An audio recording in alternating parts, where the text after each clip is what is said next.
大家好，我是佳佳，很谢谢各位朋友的支持，因为你们的订阅跟收看，让我的频道从上传第一部影片到现在，扣掉中间断更的3个星期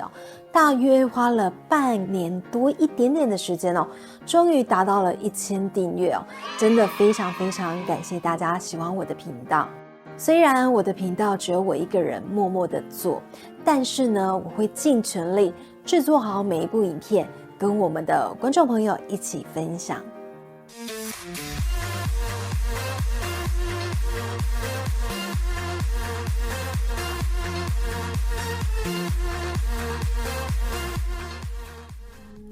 今天要跟大家分享2个故事，这2则同样是由我的麻吉馒头所提供的。如果有看过我之前的影片，就会发现呢，有几则故事当中呢，有提到我麻吉他有一个好朋友，这位好朋友他拥有灵异体质，也就是之前影片所提到的 A 小姐。第一则故事呢，就是这个 A 小姐的堂弟他所发生的真实故事。故事发生的地点是在这个堂弟以前所租的房子里，但是因为事隔太久，所以确切的地址在哪里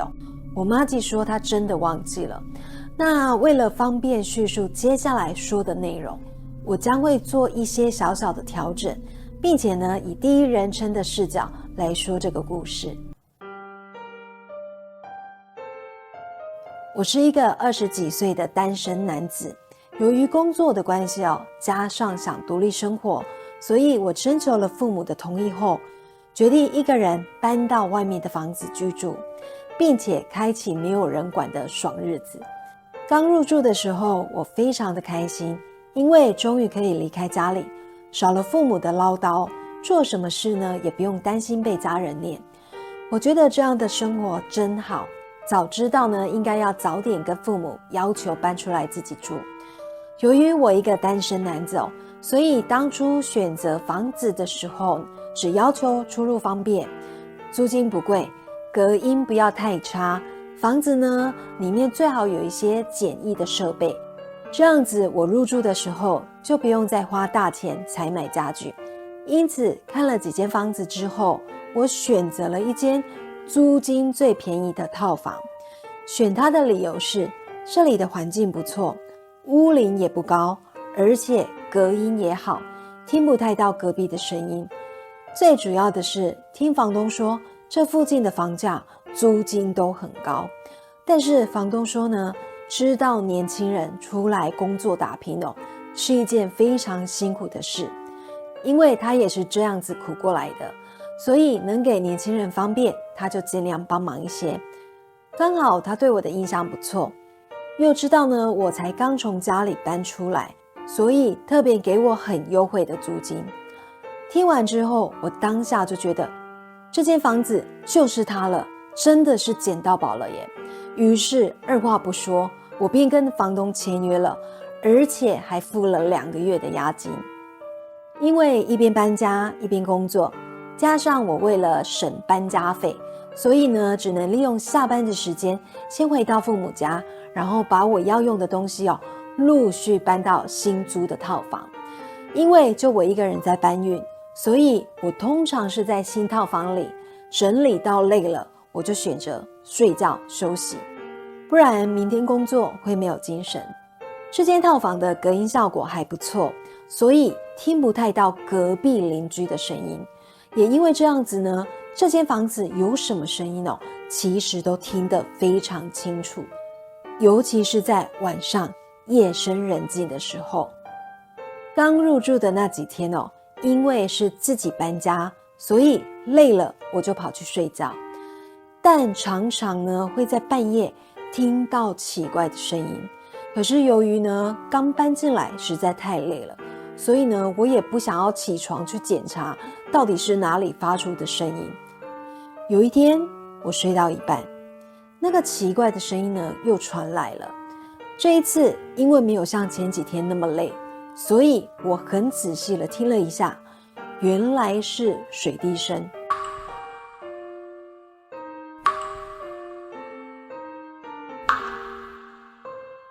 于是我起床去检查了一下厕所，因为只有厕所才有水龙头。后来发现是洗手台的水龙头在滴水，它是很缓慢的滴，因此在这之前我并没有注意到这个问题。当下关完水龙头之后，发现它关不紧，还是会滴水，所以就想说明天呢跟房东告知一下好了。加上我明天还要上班，所以也没有多想什么，接着就走到床铺去睡觉。隔天下班之后，我就跟房东讲了这件事，房东就问我说，那你还有没有发现什么问题？我说没有了，就水龙头会滴水。然后房东就说，就这样吗？有没有发生其他的事？我当时只是想说，这个房东人真好，还会关心呢我住在这边有没有什么问题，不会因为呢不想要多花修缮的钱所以随便打发房客。隔几天我休假的时候，我跟房东约好要来修水龙头。当天早上他自己呢带着工具来帮我更换。修理好后，他又问我住的习惯吗？有没有其他的问题？我就说没有啊，睡得很好，除了那个水龙头会滴水之外，其他呢倒是没有什么问题。听完之后，房东就用一种很亲切的表情对我说，住得好就好，没事就好。送走完房东之后呢，因为休假，所以我就这样子爽废的过了一天。到了半夜睡觉的时候，我忽然感觉有人在拉我的棉被。因为当时睡得正爽，所以我也没想什么。结果半梦半醒间，我又感觉有人在拉我的棉被，而且越来越明显。正当我迷迷糊糊的时候，第3次拉棉被的感觉更加清晰。我瞬间意识到不对劲，整个人马上清醒，然后呢，我就坐在床边，并且仔细的观察房间四周围。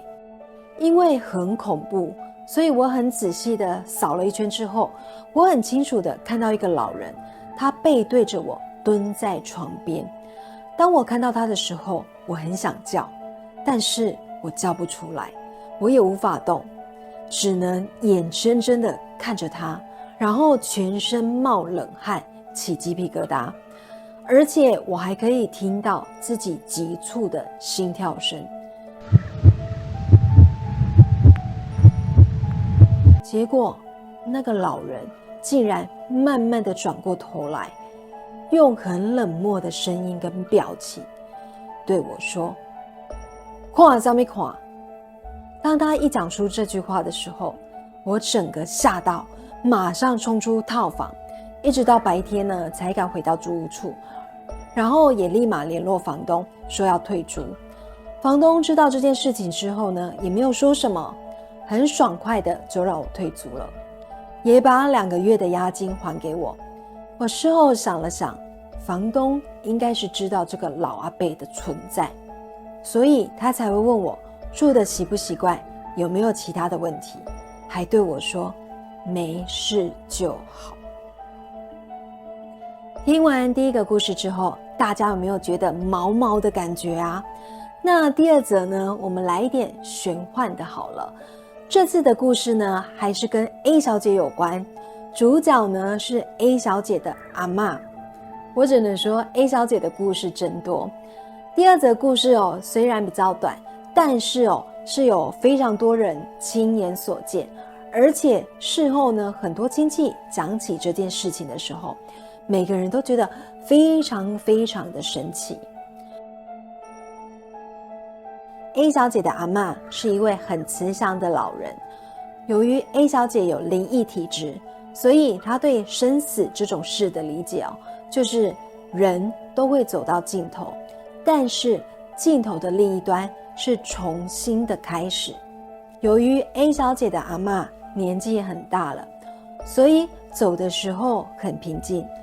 大家都说这是喜丧。喜丧的意思呢，就是年纪很大才过世，而且离开的时候没有任何的痛苦或者是折磨，是在睡梦中平静的离世。而故事呢，就发生在 A 小姐帮她阿嬷做圆妻的那一天。那什么是圆妻？在往生者过世的第7天，我们叫做头七。第14天呢，也就是第2个星期，叫做二七。依序为3七、4七、5七、6七、7七。而7七通常称为满期或者是圆期。当天的时间是在白天中午的时候，他跟他的堂弟还有几个亲戚正在说话，结果呢，就有人看到外面的天空忽然出现了一朵云，而且那朵云的形状看上去呢，就像是一朵莲花。当时因为样子真的太清晰了，所以呢，大家就纷纷的望向外面的天空。结果没有想到，神奇的一幕竟然出现了，那朵莲花云竟然缓缓地降落下来。当它降落的时候，在场的每个人瞬间都闻到一阵清香的味道，只是没几秒钟呢，那朵云彩就瞬间消失了。结果就有长辈说，莲花代表观世音菩萨，而刚刚那朵莲花就是观世音菩萨来带阿嬷离开这里，要回到观世音菩萨身边修行。而我的妈吉告诉我，有的神明来到凡间会散发一些味道，不过那种香味都非常的短暂，因为他自己有闻过。他说神明的那种花香味不太像我们一般闻到植物花朵的那种香味，是一种很清新的味道。那种花香味闻起来很舒服，闻到的时候会觉得心境特别的平静，是一种很神奇的感觉。他说如果是檀香味，有可能就是观世音菩萨或者是其他神明。之前他在停红绿灯的时候，突然闻到檀香味，当时他就觉得要去买乐透4星彩，结果买完这张彩券竟然让他中奖。因为我妈吉也有灵异体质，而且她很少做梦，但梦到的梦都很灵验，所以我常常跟我妈吉说，我缺很大，麻烦梦一下下一期的乐透开几号。结果我妈吉说呢，她也很想啊，但是呢，顶多只能梦到3、4个号码而已。我说我不用中头彩，2奖3奖我就很开心了。那说到这个神奇的味道我就想到呢，多年前我曾跟一档电视节目合作，当时我担任主持人，跟台南的南鲲生代天府主委团一起到了大陆去采访台商，5天4夜的旅程。而那些台商都是南鲲生代天府忠实的信徒。当时我记得采访其中一位台商，他说自己之前呢也是乩身，因为工作跟家庭的关系所以他跟神明谈条件，请神明收回当乩身的任务。因为我知道南鲲生代天府的主神是五府千岁，有李王、池王、吴王、诸王、范王5尊王爷。所以在闲聊的时候，我就问他说，你怎么知道降价的是哪一尊神明？他说会来降价的神明每次都不一样，不过如果有闻到酒味他就知道马上要降价的是济公。其实我的频道从一开始设定时，我就想要说一些比较奇幻灵异的故事，或者是诡异的悬案、神奇的未知事件，或者是生物。但是我发现在我频道里爱听鬼故事的朋友比较多耶。不过因为每一集的影片都是我感兴趣，而且花了很多时间制作，想要跟大家一起来分享的故事，所以也希望大家能多多支持一下其他非灵异故事的影片下集的故事里，我要来说说我小时候住的房子。在这个房子里面，我妹妹发生了一件不知道怎么解释的事情，而这件事情呢，其实我从小到大都有印象。那为了这次的故事我还特别跟我妹妹询问详细，而且特别到现场去录音取材。所以请大家好好期待下礼拜五9点的影片哦。对了，年关将近，有婚礼、尾牙、活动、商演等需求，请加入我们爱先锋官方 LINE 小老鼠869IXXVK， 我们用心在活动的每个细节。我是佳佳，我们下周五晚上9点见喽，拜拜。